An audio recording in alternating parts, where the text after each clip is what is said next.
Hello and welcome to Retro Reviews, my channel where I review my favorite retro video games of all time, as well as some modern releases I have recently finished. Today I want to talk about a franchise that I missed out on as a kid because I primarily had Nintendo consoles growing up. I didn't mind too badly at the time, I had lots of good exclusives, but there were two franchises I really missed out on whenever I'd see my friends playing on their PlayStation, I'd really wish that I had a PlayStation. Those were Crash Bandicoot and Spyro. Fortunately for me, in the PlayStation 4 era of games, they were able to remaster the original trilogies for both of them. They're both really a great time. And most recently, I finished the Spyro Reignited Trilogy. I like to play games with my kids. They really enjoy playing games with me. It's one of our favorite things to do together. So I picked up a used copy, finally got to Spyro. I wanted to give my thoughts on the entire trilogy. I'll be breaking them down individually. I'll be giving a rank to each game individually, and then rank the whole trilogy as a whole. So first and foremost, we'll start with Spyro the Dragon, the first game in the series. Now, immediately I was blown away with a wave of secondhand nostalgia when I booted up this game. It felt and played exactly like I remember seeing in the ads or seeing at my friend's house. I loved how Spyro played. Really simple, basic. The hub area was really beautiful, colorful. I love the aesthetic. The character moved really smoothly. The mechanics are really simple and easy to grasp.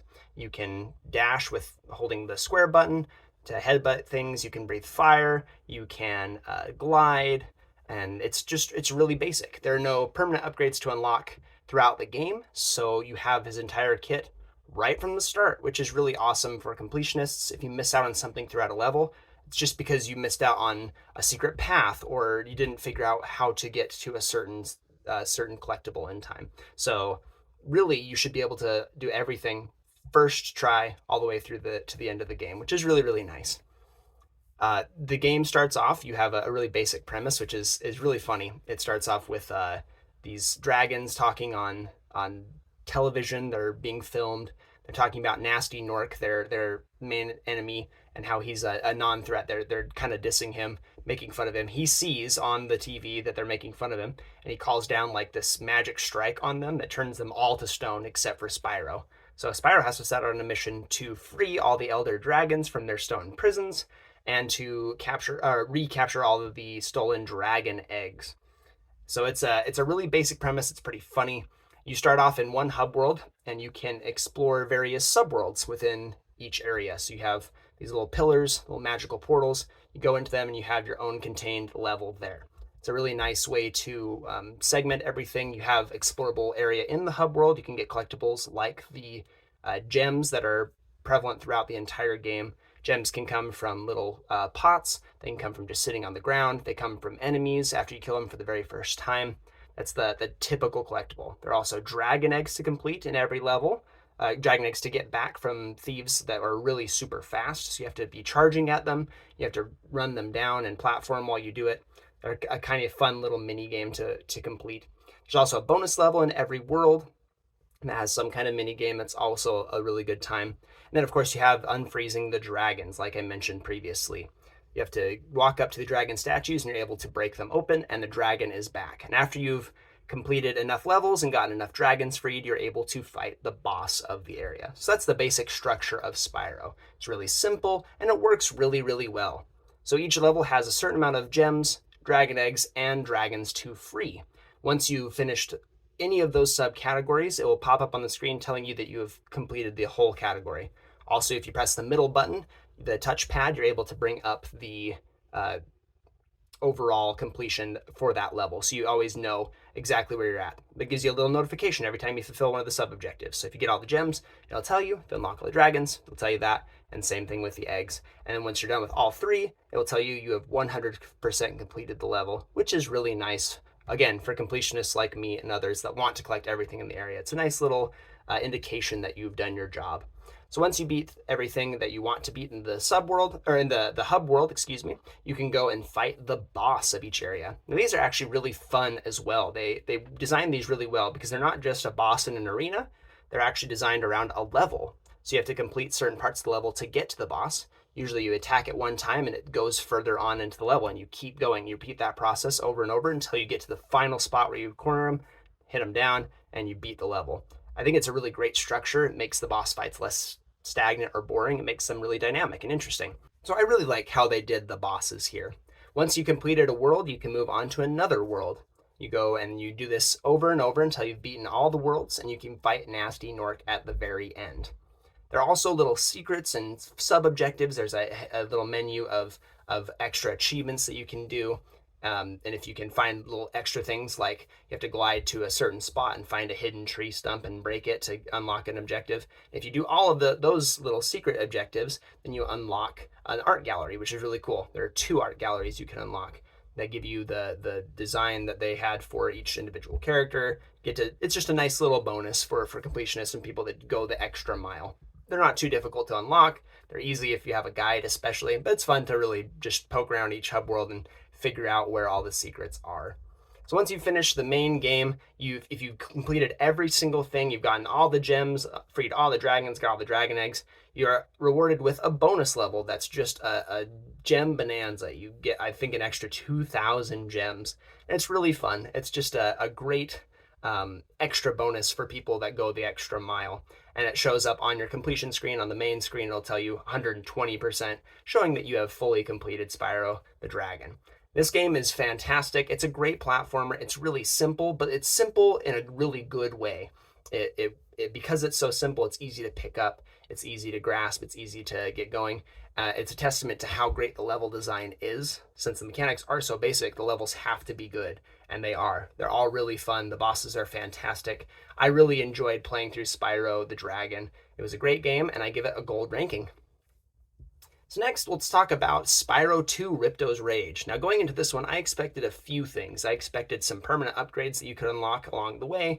I expected some improvements to the storyline, maybe a little more story, maybe some new characters to introduce, and I expected some more mini games, more extra stuff to do in this world. I expect it to be a little bigger and better. For the most part, right off the bat, you get all of that. You have a new storyline with these people who are experimenting with portal technology, and they bring in Ripto on accident, the antagonist of the game, with his 2 big minions that come along with him. And he vows to take over that land. And he mentions something about there being no dragons here, so he can do what he likes. So before he's able to destroy their portal, they try and summon a dragon to help them, and they pull Spyro, who is about to go on vacation after completing the first game. He's excited to go take a rest, but he gets pulled into this instead and agrees to help. And the main antagonist, Ripto, he destroys the portal. He sends little green orbs powering the portal off into the world, scattered around. He tries to go out and collect them so you can't create the portal technology again, or so he can use it for himself. So now the new main collectible in Spyro 2 is the green orbs instead of the dragon statues. You also have a wacky cast of extra characters. I think Ripto is a pretty fine villain, all things considered. I think the voice actor does a good job. I think he's like this little short dude. He's really funny. I think he did a good job with that. But the other side characters, the scientist that makes the portals, and then the other 2 are just really boring and really kind of annoying at times. They seem like their writing wasn't super great. I don't think the characters are very interesting. I didn't really enjoy them. They were not my favorite part of the game. But the levels, they actually work pretty well. They designed some great levels again. However, they introduced a lot of things I didn't like in Spyro 2. From the very get-go, you come up in the very first level and you find a ladder that you can't climb because you have to unlock it. It's one of those permanent upgrades. I'm like, okay, cool. So it'll introduce a little bit of backtracking. That's fine. No worries. I typically enjoy that. But the upgrades just aren't that interesting overall. You are able to swim in this game, which is pretty cool. I think that's a nice added element. But that also introduces water levels, which, they're not usually the best. I think they're done pretty well in this game. I don't think they're the worst, but they're also not the best. So average trade-off at that point. Most of the permanent upgrades just aren't fun. Climbing a ladder is a poor upgrade, and it takes forever. It's really tedious. And if that wasn't bad enough, getting the upgrades themselves make you spend your gems. So for me, when I collect gems, I like to see the running total, the total number of gems I need to be getting for the whole game. I like seeing the running total. If I'm constantly spending them, I still see the running total on my completion screen, but whenever it updates, it shows that it's taking gems away from me. And I really don't like that. At the very end of the game, you're able to get the gems back, which is nice, and then you get to see the total all sitting in your inventory. But I don't like spending something that's supposed to be a main collectible that's collected over time throughout the game. I don't like spending it. And the person you give the gems to is named Moneybags. He's a little bear in a like business attire and holding a big bag of gems. He is the most annoying character in the entire franchise. I hate that they brought him in Spyro 2 and he makes a return in Spyro 3. He's the worst character. He's so annoying. I found myself saying I hate Moneybags every time I saw him, so much that my daughter started saying it too. So if I ever talk about Spyro, she says, "Oh, I hate Moneybags." That's just how awful and intrusive he is. He charges you money to unlock new areas, to unlock new abilities. He's just really annoying. I don't like him at all. Um, Also in new areas are other mini games. They expanded on this idea of these mini games. They did add more, and almost none of them are worth playing at all. But you need to complete some of them to get the orbs. If you're going for full completion like I do, you have to do them. Some of them are tied to a trophy or that extra sub list of secret achievements that you can unlock. And they are tedious in the sense that if you mess up, you have to not only try it again, but you have to exit the world and come back in to start over. There's one in particular that was super egregious. It was this ice hockey one where you have to do a two-parter. The first one you don't have anything to worry about. You just have to score on this goalie. It's not super hard. You have to score 5 times. Every time you score, it resets and starts over. It takes forever to restart. It's really slow and boring. But once you finish it, you can start a second one where you have another person trying to score on your goal, not just a goalie. So you have to get past him and the goalie. You have to do that 5 times as well. The achievement is that you have to do that whole sequence of both mini games without getting a score against you. So if you mess up even once, like I did, you have to not only leave the mini game, you have to go out of the world and come back in. And the biggest problem with this is in the original game, if you killed an enemy, it dropped a gem. In this game, that's not the case. If you kill enemies, they leave like a soul behind that goes toward a little permanent, non-permanent upgrade for the level. They had these in the original game. They had Super Flight, Super Charge, and Super Flame. They were things that made you fly, shoot big fireballs, or run really fast on these ramps. They were really cool in that game, and they still are cool in this game as well. But they are not usable until you've killed a certain amount of enemies. If you come back into the level after you've left level, you have to do that all over again, which just adds another layer of tedium. So I had to go back to that mini game, do it all over again without losing a single goal, which honestly isn't that bad. It's not that hard, but just any mistake costs you the whole achievement. You have to start over. It's just kind of boring. I wish they had an opportunity to just redo the mini game instead, but like I said, it's really tedious and kind of dull. And none of the mini games are good either. They range from like passable to really, really bad, something you never want to try ever again. I think that the layer of tedium in this game is just so prevalent. It really brings it down. The platforming is still solid. The new upgrades, some of them are pretty good. Like you can glide and jump out of your glide, which adds a layer of challenge to some of the harder jumps. But overall, they just don't work.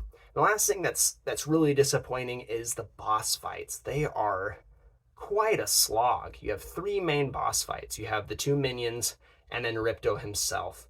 And all of them are long and arduous and are way too difficult, and not in a good way. They're not challenging, they're just unfair. There's an achievement tied to each of the bosses where you have to beat them without taking any damage.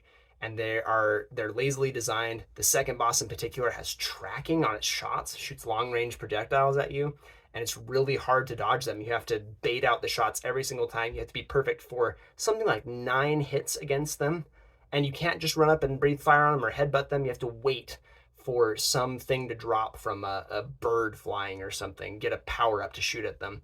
They change up their patterns constantly. They're not predictable. Sometimes the hitboxes are just really wonky and they hit you out of nowhere, and it's really, really frustrating. They're not fun, they're not well designed, and they take way too long. The bosses are actually really bad in this game. So overall, finishing this game it didn't take me a lot of time, but it took me too much extra time from these bosses to the mini games. It just wasn't nearly as fun. There is fun to be had in this game. If you're not going for full completion, I think this would be a much better experience. But as it stands, Ripto's Rage is easily the weakest of the trilogy, and I give it a bronze rank. And last but certainly not least, we have Spyro 3 Year of the Dragon. I really hoped that this game would rectify the issues with 2. kind of go back to the original, and it does for the most part. There is some carryover. Let's talk about that right now. There is some carryover with the tedious mini games. In fact, some of them actually are worse, somehow even more tedious. They have the sections with Hunter. He was the character introduced in 2 that I really didn't like. He's better in 3, but he has some sections where you have to shoot down sheep in UFOs or do races, and they're just not fun. They're actually either just so boring and so easy, or they're really difficult for no reason. And again, it's not like a challenging thing, it's just really unfair. They're really boring, they're really tedious. The races especially take something like 3 to 5 minutes to beat. They are really boring. There's not much to do in them. There's not much precision work to be done. There's not much challenge. It's just if you make a mistake, you throw away the whole race and you have to start all over. I hate that they brought so much tedium over, but there are some really fun mini games to be had in this one. They did change a lot of them. They shifted away from only that tedium and made some really interesting ones. Another thing they did really well this time around is they introduced new playable characters that you have to unlock. These are captured by the main antagonist of this game, who's this sorceress alligator lady, and you have to save them from being trapped, and then you unlock them as a playable character for certain levels throughout each world. The first one is Sheila the kangaroo, who is awesome. She can do a double jump or bounce super high. She has a big kick ability. She's really fun. She's really charming. I like her design a lot. She also has one of her bonus levels in one of the worlds is a Crash Bandicoot homage. It's a really fun side-scrolling thing with very clear references to Crash Bandicoot. They did a really good job with that. Then you have Sergeant Bird, a penguin with a jetpack and missiles you can shoot. His sections add a lot of verticality to the game. They're really fun. They were, I think, my least favorite of the extra playable characters, but they were still a really good time. I enjoyed them quite a bit. Then you've got a Yeti. I'm losing his name right now, but he was really awesome. He's slow and big and hulking, and he has a giant club that smashes. You can also reflect projectiles with him. He was a lot of fun. I enjoyed all of his sections. And last but not least, Agent 9, a monkey with a ray gun, who has he has either a full-blown platforming area or a Doom inspired section in the final area. Really fun. It's a great homage to the original Doom games. They did a really great job. All the extra playable characters have a lot of charm. They have a lot of character. They're really, really fun to play as. And then the other levels are really fun too. Spyro, I think they have some of the best world building in this game. I think the level design is really excellent. Most of the mini games are pretty fun. They have some skateboarding ones that are kind of hit and miss, but overall are a decent time. For the most part, Spyro 3 hits more than it misses. It does a lot really, really well. I think the level design is great. The extra characters add a lot of depth to the game, add more story elements. The bosses, unfortunately, are still fairly weak. They're not nearly as poorly designed as 2. They're just kind of boring this time around. And I'll take that. I'll take that over a ton of tedium and a lot of frustration and poor design. So really, Spyro 3 rights a lot of wrongs that Spyro 2 introduced and adds some to the formula. The extra playable characters are fantastic. If it wasn't for the tedium, this would be on par or even better than the original Spyro game. But unfortunately, there's too much of the mini games that are just not fun to play. There's too much tedium still present, so I have to give Spyro 3 Year of the Dragon a silver ranking. So Spyro Reignited Trilogy is a lot of fun. There is a lot of fun to be had. If you just want to play the games and not worry about completion, you can play through all 3 of them and have a pretty decent time. They are fun. The mechanics are really sound. I think the devs did a really great job, especially Toys for Bob remastering this from being such old games and bringing them into the modern era so well and so efficiently. I think there is something to be said about how well they did that. I really commend them for their job.